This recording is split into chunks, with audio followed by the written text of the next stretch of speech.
Beware, you're in for a scare. From the pages of R.L. Stine's best-selling books comes a brand new series of Goosebumps videos. Videos that will creep you out, freak you out, or simply make you laugh your head off. All right, let's do this. So, I'm here to do the episode comparison the book to episode comparison. You know the usual thing. I already did one previously, but I'm come back to actually do it again because new perspective, new ideas, new things I didn't actually remember, and also I need to actually clear up a few things because, well, this episode is a doozy, but the book itself is a freaking doozy. And apparently some things got a little bit, yeah, it's like, my goodness, I guess the person's comprehension of whoever I actually took was like Swidgia, D83 when they were still alive. It's like someone actually told me something wrong about the ending, and I thought it was a different, yeah, I think it was D83. They kind of actually read the wrong ending or just came up with their own ending. No offense, but since they're not here anymore, what they're gonna do. So anyways, here's the book version. The book version goes simple. We have Aaron and Marty, and apparently they're best friends. Well, Barbarina says they're best friends, but in the episode it just says friends. In the graphic novel, friends. So who knows? Maybe he's hoping for the best. They're horror film lovers, especially Shock Street, the series, and they were watching the newest one, A Shocker on Shock Street number 6, which deals with a crab monster with a wolf head. But it turns out this is actually a preview, a sneak preview of it, thanks to Aaron's dad, who actually has to hook up and actually works there. So they go to his office, which even in the episode, which I'm like, you could technically say that in the episode, this did happen, but it happened off screen. We actually get to where they go to his office. So they go to his office. His dad actually does fake out jokes of being like, I have bad news. I have bad news. I have horrible news. But turns out it was just always him doing it, which in the episode version, they actually perfected that even better. This is one thing that they did good in the episode. So he has his building. Well, he has been building a theme park attractions for Shock. No, whatever. So Aaron and Marty actually gets to have the test run. They're the first ones to do it. So it turns out the next day they get to do it, which makes sense. And they get on the ride. There's no tracks. There's no operator. This is all robots controlled. Okay. And then we get Linda, the redhead, who doesn't show up in the graphic novel, doesn't show up in the episode. She is basically one of those throw off characters that Stein just created for doing one thing and one thing only, besides telling us what she looks like. But one thing and one thing only is that she just gives the kids laser guns, but in the episode, the dad just does it his damn self, which is like, that actually just makes it a little bit easier than bringing a new character for this. But the funny part is that the episode could have actually done it. The only messed up part of actually doing it is that then they have to do more freaking crap on makeup and hair dye and etc. etc. We'll get into what they did in the episode that actually makes it that Linda could have actually been an asset, but yeah. So anyways, we have the first thing that they go to, which is the haunted house of horror, and they go inside, and then after that there is a hidden underground roller coaster. It happens, it stops for the first time, then the monster shows up. It turns out it's people in costumes or robots, not sure. They don't take off their heads or anything, so it's not sure on that one. Then we get the second cave of the second one, which is Cave of the Living Creeps. And apparently Marty actually pulled pranks a few times beforehand, and he's going to do it again. And it turns out there's worms and spiders. It gives us an unbelievable shower. And it's like, what the frick? Unbelievable shower. And then it stops for 20 minutes. They get off of it. They see two big praying mantises, which sadly, I think the 83 for some reason said two things that weren't true. The second thing that they said was they found a bunch of mini mantises, and it's like a swarm of them, and they just stomped them to death. And it's like, is that their imagination and they read what they wanted to read? Because this one, he says that there's two big praying mantises, and I think even Squidget might have said it was a swarm of. It's like, I don't know. Someone needs to really finally come straight to me and say, on page blah blah blah this. I have the book, so it's like, yeah, go ahead and just. Anyways, the kids actually stomp the mantises, run for their lives. They exit the cave. Then they get to the third one on foot, which is Shock Street. They go into the graveyard. There are freaking zombies. They're forced to take off their socks and shoes. Werewolves. There's a girl werewolf. They ran for it. The laser guns, they try to use it on a werewolf, I think. They failed. It's useless. They find a tram car. It's full of skeletons. It runs to a wall.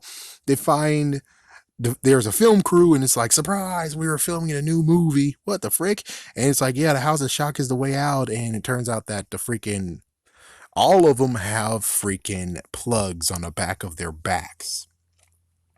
So the field crew is robots, and Marty actually gets, in quotations, electrocuted, but not really. He's short circuited. And Aaron's dad is there, and Aaron apparently doesn't recognize him. She is shut down. They are robots. There were clues this whole entire time. He's talking to someone else, and it's like back to the drawing board on that. All right, the episode. The episode actually did what what Paparina said he was doing, which is just taking lots of freaking ideas and putting them into one book. In this one, it's more of the fact of they got the props. They got the props for freaking their monsters.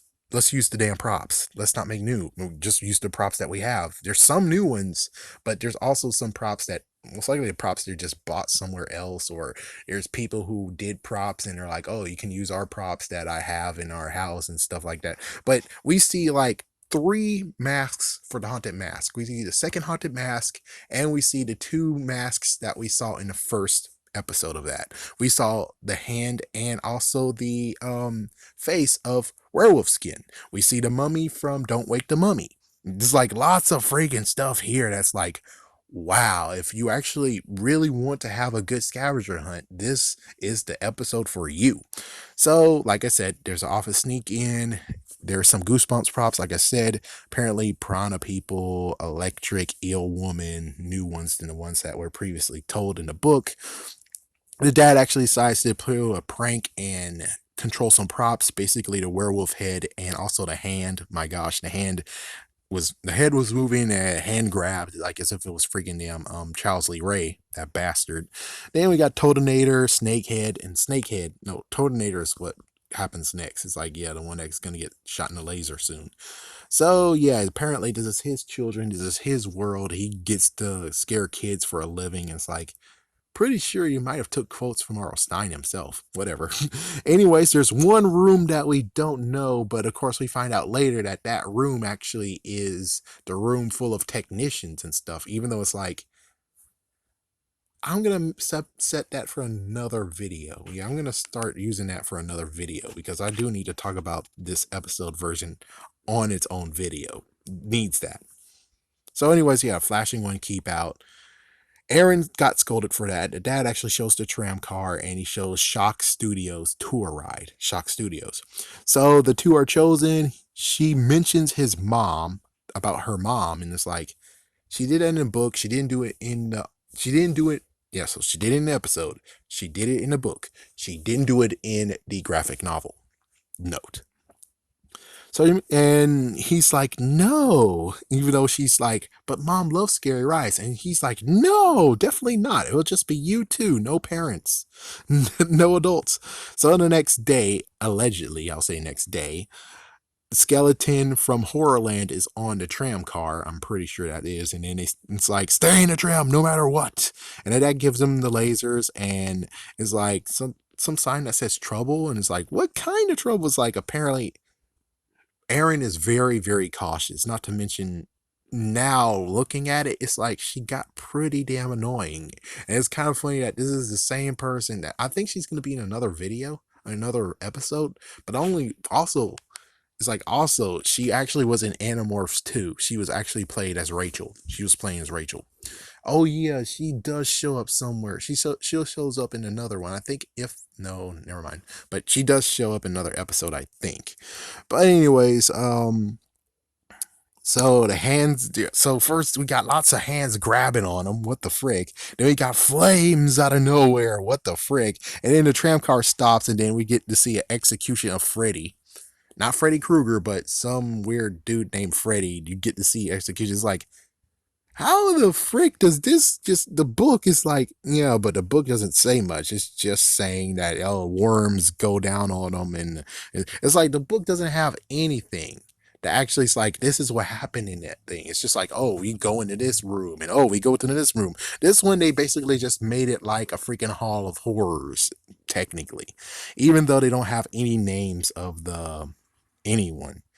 So, anyways, let's see. So, Scarecrow slashing, which those scarecrows are from the Scarecrow Walks at Midnight, crazy enough. And then we have the Tunnel of Doom instead of calling it the Cave of Living Creatures or calling it, yeah, just the Cave of Doom, the Tunnel of Doom. That's what she calls it.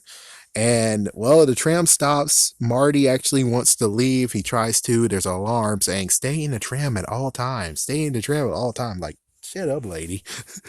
It's like, shoot the laser gun at her. But he leaves. Aaron goes with them. They try to push the tram and try to make the tram move. They try to rocket the tram. It's stuck. So Aaron tries to get noticed, saying, hey, anyone here? We need the thing to move again. Come on. And she continues to do this in the episode. So let's see. They go. Aaron gets grabbed. Or was it Marty? It's like, anyway, someone grabbed him and then they used the laser, and that was actually Toadface, and then bats, and then they continue, and then, oh wait, here it is. Here's the monster, and they use the laser, and it works. Yeah, laser works in this, and then Tunnel of Doom again, and then button for emergencies, they press it, and now they're in Shock Street, and he's apparently, Aaron's like, our dad says don't walk on Shock Street, and she tries again to get noticed, and Aaron, oh my gosh, at this point, Aaron gets very, very annoying. It's like, my goodness. And you figured that she gets even worse in Animorphs. It's like, I'm pretty sure if I watch Animorphs all that freaking episodes, she's going to get very annoying very fast. It's like, I'm not sure if she's actually acting at all. I mean, damn. I'm sorry to be a jerk, but damn. And most likely Brooke even will tell us herself, it's like, yeah, that's the start of my acting career, and who knows if she continues starting it. I should, but been a long time since I did Girls with Goosebumps. But even so, it's like, yeah, she would actually most likely admit that this is the first few times she acted, and yeah. Let's see, shocks. So, house full of fire. What the hell? It didn't. Place was locked. It then house full of storm, which is like that most likely a Shocktro's house of shock. And arcade. So they go into arcade with an elevator. The elevator leads downstairs to toxic waste and high voltage vents. And then Aaron's so cautious like usual. And then Marty gets grabbed, and it's like, what the frick, by toxic creep. Apparently that's going to be his name for now. And Electro Fence actually got them both. And I think they tried the laser. Didn't they try the laser? I don't think so. So they both got shocked. And anyway, Smarty is down, but he's okay. The elevator is non-responsive. The one they went down on, the dad actually is controlling. Actually, no, they say that the dad's created real monsters, which not really. So Piranha person actually is cornering them now, and Marty actually starts to touch it, and then they try to get the freaking laser guns, and well, they got jammed / don't work, which I'm like, one thing that I wish the writers did was just say, oh my gosh, they're jammed, because they worked already. I mean, they worked on Toad Bastard, so it's like, I wish they said it was jammed, but that was just a small nitpick. Anyways, they run, and Marty is grabbed again, second time, by Piranha person. Wait, hold on, let me think. Is that the same Piranha from freaking Power Rangers? I don't think so, but he looks kind of familiar like the freaking Piranha person in Goosebumps Horror Town, crazy enough. So, anyways, yeah, so his head came off. It's like the Piranha person's head came off, and the elevator is now open, functional, the second one, because they found a second one while the Piranha person was chasing him. So the dad and technicians are watching, and the technicians are all girls. Man, you so damn lucky. How the frick you got lucky? And at this point where I'm like, yes, they should have had a head person named Linda who has that red hair and blah, blah, blah. Instead of these 4 technicians look like as if they could all be sisters, believe it or not. So the dad is now is basically been in control, and the two kids are now back on Shock Street. The dad actually creeps out and goes into Shock Street too. He grabs and turns off Monty, and then Aaron asks a lot of questions like, why did you create the monsters? Where is mom? What did you do to my mom? And then she short circuited. So it's like they flipped it to where it's like, instead of she getting turned off, it was Monty who got turned off. And Marty that got turned off. And as for her, she short circuited because she had an argument, which makes sense because, well, they're not going to shock a kid, even though they did have a shock kind of nod in the episode somewhat 2 times. So anyways, yeah, she shorted. So the girl, it turns out that he calls them out and like, hey, we need to talk. So 2 of them decided to stay in the freaking room with their notepads as if freaking robots, and the other 2 walk as if robots too, but then they realize, they show that they're not robots, and they're like, I programmed her, but I didn't program her to do that. And then the other one's like, yeah, well, I guess we're gonna have to scrap those and make new ones. It's a darn shame. And it's like, yep. So we get to go back into the workshop, and here he is creating Aaron 2 and Monty 2. But the original 2 actually arose from their slumped positions, and now it turns out that he does not know his creations well, aka the programming that the girl did was completely flawed, I suppose. It's like, yeah, it's like what she did is completely flawed. We have no idea if she created an AI system, and the AI system eventually, it's like, yeah, the shocks that happened because they both got shocked. I'll leave that for the episode talking itself. But in the end, basically, those 2 are like, hey, we don't need to be dismantled. Our lives matter too. And well, we're here for revenge now, and we're going to take you down a peg. So the freaking creator, aka Aaron's dad in quotations, is now dead. And that's how the freaking episode ends. Even though we don't see him die, that's how it ends. So this is the only one, the only alternation, I'm kind of sleepy, so the only other version that actually has the creator meeting his demise, which means Shock Street is completely not gonna be anything now because they killed the person who created everything and knows how to control it. I'm pretty sure the 4 girls don't really know how to do much, so just damn. Just damn. Anyways, yeah, that's it. I have choice words to say about the episode, but we'll leave that for a second one. But the episode did make an attempt. They did make a good run attempt, and I think the attempt was actually decent until, really looking through the glass. And not to mention the graphic novel. The graphic freaking novel made sure that it kicked out of the park, being like, oh yeah, but considering a graphic novel can do whatever the hell they can because it's just drawing versus how much stuff can they afford exactly? Can they afford CGI mantises? And it's like, what about the mantis in Monster Blood? And it's like, oh, damn, that's true. It's like, oh, you can't. It's like, yeah, they kind of screwed themselves over. The CGI, whoever did that, screwed themselves over because they did do a CGI freaking mantis. It's weird that you couldn't do it again 2 times. I mean, it doesn't make sense at all, right? I don't get it. It's like, how did Monster Blood get a lot of money? Well, more Monster Blood, which shouldn't even happen. This was actually a writers just doing whatever they want, making a Monster Blood 0.5. And it's like, how exactly did you guys afford that? And you can't afford to actually put the mantises in this. Again, this is going to be in another video because this is going to need to be hashed out. But yeah, there you go. That's the differences between the book and the episode.